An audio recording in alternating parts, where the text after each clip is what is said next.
வணக்கம் ஃப்ரெண்ட்ஸ். இது அருநெல்லிக்காய். இதை மரத்துலேயே பறிச்சிட்டு வந்தது, ஃப்ரெஷ்ஷாக இருக்குது. இருந்தாலும் இதில் குச்சிலாம் இருக்கும், அதெல்லாம் எடுத்துட்டு தண்ணி ஊற்றி அலசி முழுகிற அளவுக்கு ஊற்றி வேக வச்சுக்கணும்.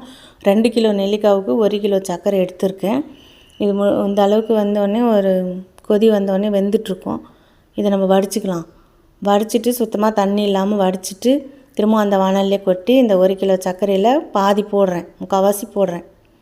போட்டு கொஞ்சம் நிறுத்தியிருக்கேன். கொஞ்சமாக மஞ்சத்தூள், 1/2 ஸ்பூன் மிளகாய்த்தூள், கொஞ்சம் உப்பு இதெல்லாம் போட்டு கிண்டிட்டு இதை கலந்து கொடுத்ததுக்கப்புறம் பாதி வெந்ததுக்கப்புறம் நம்ம பார்க்கலாம். இந்த ஸ்டேஜில் பார்க்கும்போது சர்க்கரை கம்மியாக இருக்குது. அதனால் திரும்ப அதை எடுத்து வச்சதையும் அதிலே போட்டு கலந்துட்டேன்.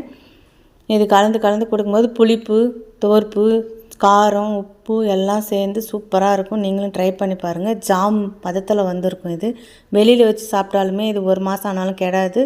நீங்களும் ட்ரை பண்ணி பாருங்கள்.